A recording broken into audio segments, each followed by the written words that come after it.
رحمن يا رحمن ساعدني يا رحمن اشرح صدري قرآن املأ قلبي قرآن واصلح حياتي قرآن۔ ناظرین و سامعین، آج جب مسلمانوں کی شان رفتہ کا ایک نظارہ اور چھوٹی سی جھلک ترکی کے شہر استنبول کے عظیم الشان مسجد آیا صوفیہ میں دیکھی تو واللہ دل ہش ہش کر اٹھا، آنکھیں خوشی کے مارے چھلک پڑی۔ میں نے اس ویڈیو کو 2-4 دفعہ دوبارہ سے دیکھا۔ جب بھی دیکھتا تو مسلمانوں کی اس عظمت اور شان کو دیکھتے ہوئے خوشی سے آنکھوں سے آنسو نکل پڑتے تھے اور دل سجدہ شکر ادا کرتا تھا۔ الحمدللہ الحمدللہ، اللہ کا شکر ہے، آج قسطنطنیہ ایک مرتبہ پھر اسلام کی شان و شوکت اور دنیا پر اسلام کی عظمت کو عیاں کرنے والا اور اسلام کی عظمت کو عیاں کرنے کا ذریعہ بنا۔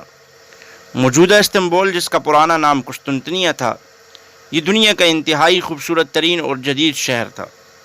انتہائی حفاظتی حصار میں اس شہر کو محفوظ کیا گیا تھا، مگر 21 سالہ سلطان محمد نے 1.5 ماہ کے حصار اور اپنی فوج کے ساتھ جا کے جب اس شہر پہ حملہ کیا تو ایک ناممکن کام کو ممکن بناتے ہوئے اس شہر کو فتح کرنے میں کامیاب ہوئے۔ لیکن ناظرین، یہ فتح کرنا کوئی اتنا آسان کام نہیں تھا، بلکہ بری اور بحری فوجوں کا مقابلہ کیا۔ اس کے ساتھ ساتھ استنبول کے پادریوں نے سارے کے سارے لوگوں کو اس بات پہ اکسایا کہ وہ سلطان محمد کا جا کے مقابلہ کریں۔ عوام بھی، فوج بھی، پولیس بھی، سارے لوگ سلطان محمد کے مقابلے میں آئے، لیکن سلطان محمد اور ان کی فوج نے، ان فرزندان توحید نے کسی کو خاطر میں نہ لاتے ہوئے ایک ناممکن کام کو ممکن بنا دیا اور استنبول کو فتح کرتے ہوئے آیا صوفیہ میں داخل ہو گئے۔ سلطان محمد، اس دن سے سلطان محمد فاتح قرار پائے، سفید گھوڑے پر اپنے وزراء کے ساتھ مسجد آیا صوفیہ داخل ہوئے۔ لیکن یہ یاد رکھیے کہ اس وقت یہ مسجد نہیں بلکہ ایک بڑا کلیسا تھا۔ 700 سال بعد آج مسلمان بالآخر قسطنطنیہ کو فتح کرنے میں کامیاب ہو گئے۔ اس عظیم کارنامے کے بعد انہیں فاتح کا لقب بھی دیا گیا۔ انہوں نے اس آیا صوفیہ کو اپنے ذاتی پیسوں سے خرید کر مسجد بنایا، جس میں 500 سال تک نمازیں ہوتی رہی۔ سلطنت عثمانیہ کی شکست کے بعد 1935 میں کمال اتا ترک نے میوزیم میں اسے تبدیل کیا، جہاں 500 سال تک نمازیں ادا ہوتی رہی، سجدے اور اللہ کے ہاں عبادات کی جاتی۔ مگر چند دن قبل ترک کی اعلیٰ عدالت نے آیا صوفیہ مسجد کو میوزیم کو مسجد میں تبدیل کرنے کا فیصلہ سنایا، جس کا سہرا موجودہ صدر رجب طیب اردگان کو جاتا ہے۔ کیا ہی روح پرور وہ منظر تھا جب ایک صدر کھڑا ہو کے، ایک حکمران کھڑا ہو کے سورۃ فاتحہ اور سورۃ بقرہ کی تلاوت کر رہا تھا، اور لوگوں کا ایک جم غفیر ٹھاٹھے مارتا ہوا سمندر اس کے آگے موجود تھا۔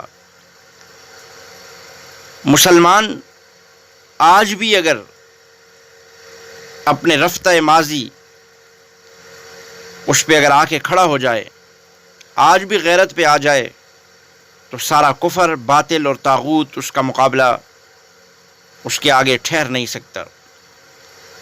اور میں سمجھتا ہوں یہ جمعہ ادا نہیں ہو رہا تھا، بلکہ یہ کفر اور طاغوت کے تابوت میں آخری کیل ٹھوکا جا رہا تھا، جہاں ترک کے لوگ نہیں بلکہ عالم اسلام کے لوگ وہاں پہ موجود تھے، دیگر تمام ملکوں سے آئے ہوئے مہمان بھی وہاں موجود تھے، اور مسلمان اپنے مذہب سے، اپنے اسلام سے، اپنے ملک سے کتنی محبت رکھتے ہیں، اس کا اندازہ آپ مسجد آیا صوفیہ سے لگا سکتے ہیں۔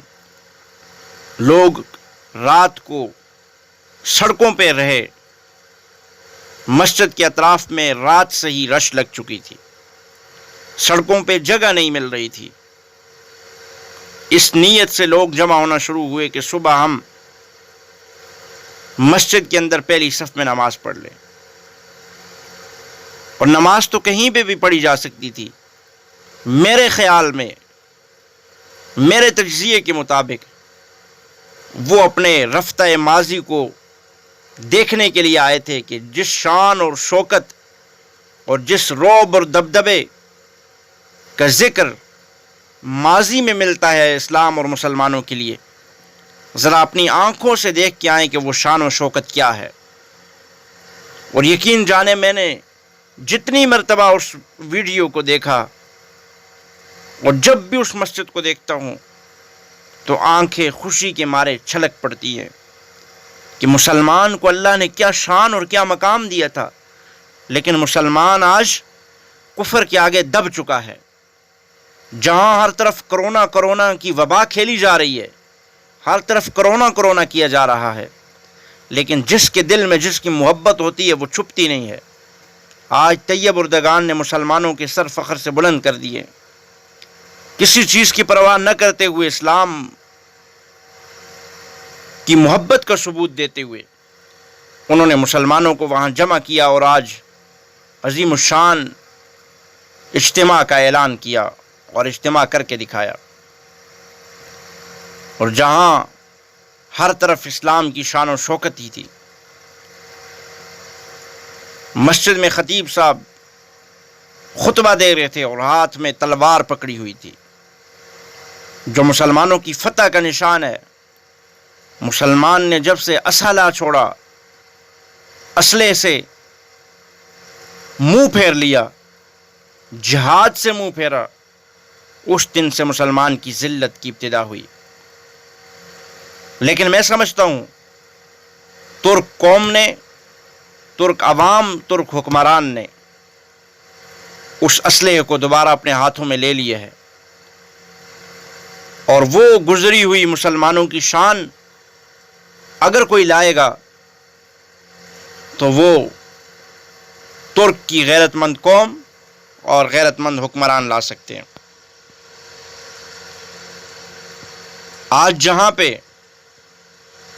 ہمارا ملک پاکستان اسلام کے نام پہ بنا، لا الہ الا اللہ کی بنیاد پہ لاکھوں کروڑوں لوگوں نے، جوانوں نے، بوڑھوں نے، بچوں نے قربانیاں دی، وہاں ضرور ایسا اجتماع ہوگا، ضرور ایسی عظیم الشان مجلس سجے گی، لیکن وہ کب؟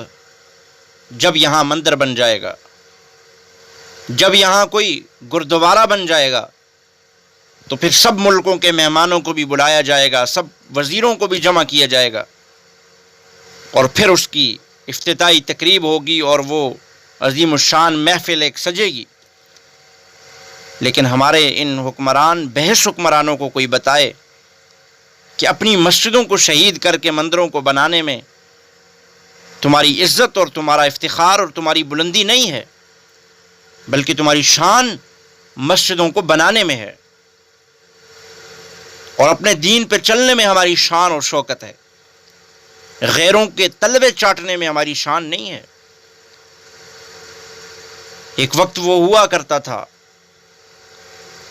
اور وہ دور انشاءاللہ واپس لوٹ کے آئے گا۔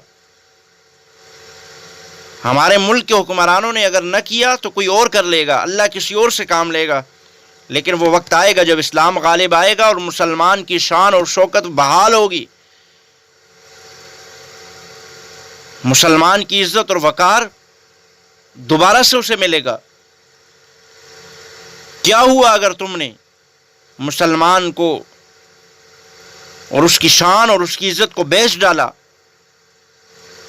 لیکن مسلمان ہر دور میں یوں بکتا نہیں رہے گا، مسلمان کی عزت، وقار، رتبہ یہ بحال ہوگا اور ایک دن ہو کے رہے گا۔ مگر ہمارے ملک کے حکمران اگر ذرا برابر بھی غیرت کا ثبوت دیں، آج اپنے علماء سے، اپنے دین سے، اپنے اسلام سے کہیں چاند دیکھنے کے معاملے میں ٹکر ہے، تو کہیں شراب پہ پابندی لگائی جائے تو یہ حکمران آ کے مقابلے میں کھڑے ہو جاتے ہیں. کہیں کہا جاتا ہے کہ سود میں نرمی کر دی جائے، علماء کو چاہیے کہ سود میں نرمی کریں. اور کہیں پہ داڑھی کے فیشن بنا کر